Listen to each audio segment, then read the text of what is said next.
हरिः ओम् वक्रतुण्ड महाकाय सूर्यकोटि समप्रभ निर्विघ्नं कुरु मे देव सर्वकार्येषु सर्वदा। प्रिय दर्शकों नमस्कार, जय श्री कृष्णा। मैं पंडित पीयूषकांत शर्मा ज्योतिषाचार्य आज के वीडियो में आपका हार्दिक स्वागत करता हूँ। आज के वीडियो में हम जानेंगे कि कुंडली में ऐसे कौन से योग हैं जो आपको अध्यापक या प्रोफेसर बनने के लिए महत्वपूर्ण भूमिका निभाते हैं, या कुंडली में अध्यापक या अध्यापन के क्षेत्र से जुड़ने में कौन कौन से महत्वपूर्ण योग होते हैं। प्रोफेसर या अध्यापक बनने के लिए या किसी भी प्रकार के शिक्षण कार्य के लिए कौन कौन से भाव और ग्रह जिम्मेदार होते हैं कुंडली में, इनके योग कैसे बनते हैं शिक्षक या प्रोफेसर के लिए। आइए जानते हैं बिना विलम्ब किए। वीडियो का अंत तक देखें, अच्छा लगे तो लाइक करें, चैनल को सब्सक्राइब करें। पार्ट 1 से लेकर पार्ट 125 तक के वीडियो को देखने के लिए आप मेरे YouTube channel astrologer Piyushkant Sharma को सब्सक्राइब करें, और पार्ट 125 से आगे के वीडियो को देखने के लिए आप मेरे यूट्यूब चैनल एस्ट्रोलॉजर पीके शर्मा को भी सब्सक्राइब कीजिए। चलिए शुरू करते हैं आज के वीडियो को। प्रोफेसर या अध्यापक बनने के लिए महत्वपूर्ण ग्रह कौन कौन से हैं। बृहस्पति, बुध, सूर्य, चंद्र, शनि। क्यों, कारण भी बताते हैं। बृहस्पति, क्योंकि बृहस्पति को ज्योतिष शास्त्र में ज्ञान का कारक ग्रह माना गया है। गुरु अर्थात बृहस्पति को सबसे बड़ा ग्रह माना गया है, जो कि ज्ञान के क्षेत्र में महत्वपूर्ण भूमिका निभाता है और पढ़ाई का ज्ञान से गहरा संबंध होता है। यही संबंध शिक्षक या अध्यापक का या प्रोफेसर का भी बहुत गहरा होता है ज्ञान से। अगर गुरु मजबूत नहीं होगा, बृहस्पति मजबूत नहीं होगा, तो आप इस क्षेत्र में आगे कैसे बढ़ेंगे। इसलिए बृहस्पति की भी महत्वपूर्ण भूमिका होती है। बुध क्योंकि बुध को ज्योतिष शास्त्र में बुद्धि का कारक ग्रह माना गया है, और बुद्धि और ज्ञान एक दूसरे के पूरक होते हैं। इसलिए उस ज्ञान का सदुपयोग करने के लिए सद्बुद्धि की परम आवश्यकता होती है। इसलिए कुंडली में बुध का मजबूत होना भी महत्वपूर्ण है प्रोफेसर या अध्यापक बनने के लिए। आगे बात करते हैं सूर्य, क्योंकि सूर्य को आत्मा का कारक ग्रह माना गया है। इसलिए जब किसी कार्य के प्रति हमारी अंतरात्मा प्रेरित करती है, तो इसमें सूर्य का महत्वपूर्ण योगदान होता है। इसलिए सूर्य की भी महत्वपूर्ण भूमिका होती है अध्यापक और प्रोफेसर बनने के लिए। इसके बाद में चंद्र की बात करें तो चंद्रमा मन का कारक ग्रह माना गया है ज्योतिष शास्त्र में। यदि मन मजबूत नहीं होगा तो हमारा किसी भी कार्य में मन नहीं लगेगा। इसलिए चंद्रमा का भी मजबूत होना अत्यंत आवश्यक है। उसके बाद बात करते हैं शनि। शनि को ज्योतिष शास्त्र में नौकरी का कारक ग्रह माना गया है, विशेषकर सरकारी नौकरी का शनि को नौकर माना गया है ग्रहों की श्रेणी में। ये बात मैंने पहले भी बताई थी, सरकारी नौकरी के योग कैसे बनते हैं उसमें।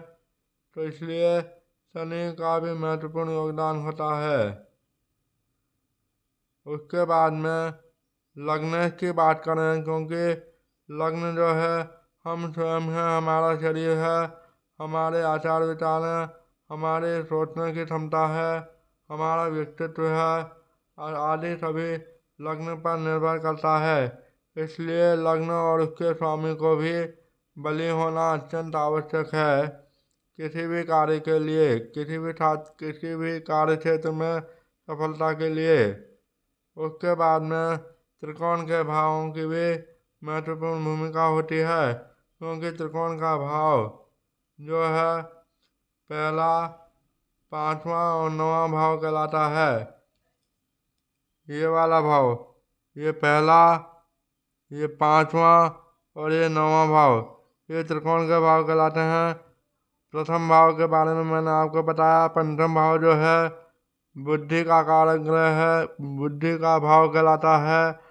यदि बुद्धि स्ट्रांग होगी, बुद्धि सद्बुद्धि होगी, अच्छी बुद्धि होगी, बुद्धिमत्ता होगी, तभी आप अध्यापन के क्षेत्र में सफल हो सकते हैं। नवम भाव, उसके अलावा पंचम भाव जो है शिक्षा का भी भाव कहलाता है, इसलिए पंचम भाव की भी महत्वपूर्ण भूमिका होती है। नवम भाव ये भी त्रिकोण का भाव कहलाता है, ये उच्च शिक्षा को दर्शाता है, इसलिए नवम भाव और नवमेश का भी मजबूत होना अत्यंत आवश्यक है। अब केंद्र के भावों की बात करते हैं। तो केंद्र का भाव पहला, चौथा, 10वां और 7वां होता है। पहला भाव तो मैंने आपको बता दिया। चौथा भाव सुख सुविधाओं का होता है। यदि आप मेहनत करेंगे तो सुख की प्राप्ति होगी, तो इसलिए भी महत्वपूर्ण योगदान है चौथे भाव का। चौथा भाव जो है एजुकेशन के मामले में माध्यमिक शिक्षा को दर्शाता है, इसलिए भी इसकी महत्वपूर्ण भूमिका है। दसम भाव जो निजी व्यवसाय से जुड़ा हुआ है, इसलिए सप्तम भाव निजी व्यवसाय से जुड़ा हुआ है और दसम भाव व्यवसाय का मुख्य भाव है, प्रोफेशनल लाइफ का मुख्य भाव है। इस प्रकार से केंद्र और त्रिकोण भावों के और उन भावों के स्वामियों की महत्वपूर्ण भूमिका होती है शिक्षक या अध्यापक या प्रोफेसर बनने के लिए। इनकी सुस्थिति होना आवश्यक है। बात करें द्वितीय की, तो द्वितीय हम जानते हैं द्वितीय भाव वाणी का कारक ग्रह है और धन का कारक ग्रह है।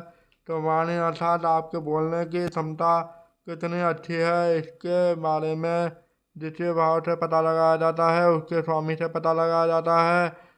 इसी प्रकार धन का विचार भी द्वितीय भाव से किया जाता है, इसलिए द्वितीय भाव और उसके स्वामी का भी महत्वपूर्ण योगदान होता है शिक्षक और अध्यापक या प्रोफेसर के पद के लिए। और एकादश भाव क्योंकि लाभ का भाव है, धन तो आ रहा है, उससे लाभ कितना होगा, आप अपने प्रोफेशनल लाइफ में कितना लाभ कमा पाएंगे, ये देखने के लिए एकादश भाव और उसके स्वामी का भी मजबूत होना आवश्यक है। इस प्रकार से महत्वपूर्ण ग्रह हुए बृहस्पति, बुध, सूर्य, चंद्र, शनि, लग्न, त्रिकोण, केंद्र, द्वितीय और एकादशी। और महत्वपूर्ण भाव की बात करें तो केंद्र और त्रिकोण के जो भाव होते हैं वो और 11वां भाव ये महत्वपूर्ण भाव होते हैं। अब इनके नियम क्या क्या हैं आइए देखते हैं। सबसे पहला नियम ये है, दशमेश पंचम भाव या पंचमेश, नवम भाव या नवमेश, केंद्र भाव या केंद्र से कोई संबंध बना रहा हो, तो ये तीनों में से किसी भी कुंडली में लागू हो तो भी ये योग बनते हैं प्रोफेसर बनने के, चाहे वो लग्न कुंडली में हो, नवमांश कुंडली में हो या दशमांश कुंडली में हो। लग्न कुंडली में देखिए आप, दशमेश क्या है यहाँ पर, मंगल, क्योंकि 1 नंबर की गिनती लिखी हुई है। मंगल जो है मेष राशि का स्वामी होता है, पहली राशि मेष होती है, तो दशमेश मंगल हुआ। अब दशमेश पंचम भाव या पंचमेश से कोई संबंध बना रहा हो तो दूसरी राशि मंगल की जो है पंचम भाव में है, इस प्रकार से यह पंचम भाव से संबंध हुआ, तो ये नियम लागू हो गया। अब उसके बाद में अगला कह रहा है नवम भाव या नवमेश। नवम भाव या नवमेश से कोई संबंध है क्या, देखें तो मंगल का, क्योंकि पंचमेश क्योंकि दशमेश मंगल है। अब इसका नवम भाव या नवमेश, नवमेश कौन हुआ, बृहस्पति, क्योंकि नवम भाव में 12 नंबर की गिनती लिखी है, 12वीं राशि होती है मीन, मीन का स्वामी होता है बृहस्पति। यहाँ पर मंगल और गुरु की युति है। इस प्रकार से ये योग बन गया प्रोफेसर बनने का। मंगल जो है पाप ग्रह है, इसलिए इंजीनियरिंग के क्षेत्र में प्रोफेसर बनाने में महत्वपूर्ण योगदान देता है। उसके अलावा अगला क्या कह रहा है नियम, ये कह रहे हैं कि नौ भाव नौ में केंद्र भाव या केंद्रित। अब त्रिकोण से भी त्रिकोण हुआ कि नहीं है, क्योंकि त्रिकोण भाव का स्वामी है गुरु और मंगल। दोनों केंद्र से दोनों त्रिकोण होकर के और मंगल केंद्र भी होकर के इस 12वें भाव में बैठा है, इसलिए 12वें भाव का दोष नहीं लगा। अर्थात केंद्र से त्रिकोण होने के कारण यह सफलता दिलाते हैं प्रोफेसर या अध्यापक बनने में। अगला नियम कहता है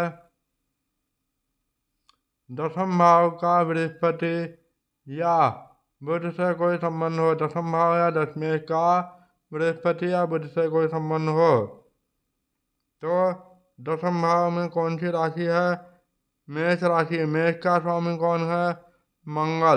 मंगल और बृहस्पति से संबंध, ये युति हो गई तो संबंध हो गया बृहस्पति से। अब ये नियम ऐसे लग गया। अगला नियम ये है बृहस्पति यदि केंद्र भाव या केंद्र या त्रिकोण भाव या धन भाव या धने या लाभ भाव या लाभे से कोई संबंध बना रहा हो तो बृहस्पति केंद्र या केंद्र से संबंध बना रहा है क्या? क्योंकि देखो बृहस्पति की दृष्टि को देखें 1 2 3 4 5, बृहस्पति की 5वीं दृष्टि ये चतुर्थ भाव पर पड़ रही है। 9वीं दृष्टि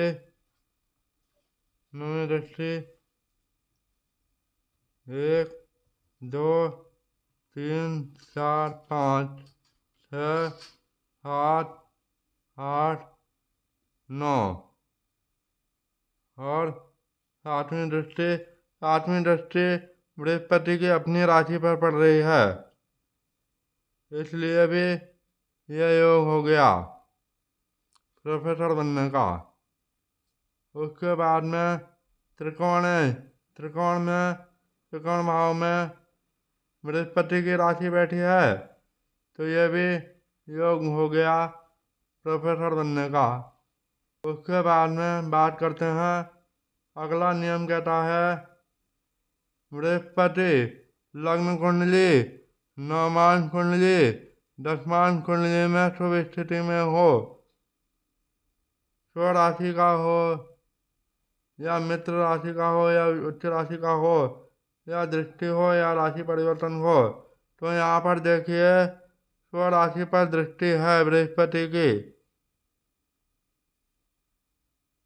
1 2 3 4 5 6 7 8 9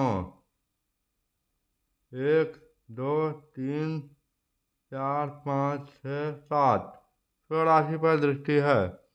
यानी कौन सी राशि पर दृष्टि है? धनु राशि पर दृष्टि है और स्व राशि पर दृष्टि है,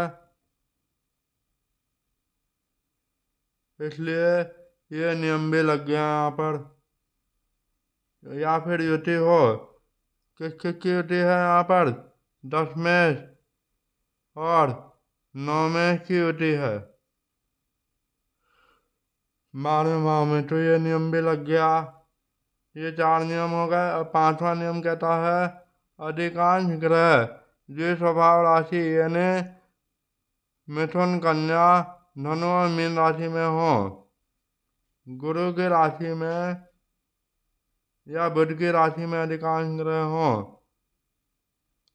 ये कहने कहा से तो बुध की राशि में 2 ग्रह हैं, 2 ग्रह तो मंगल और गुरु, और 1 ग्रह बुध की दूसरी राशि में है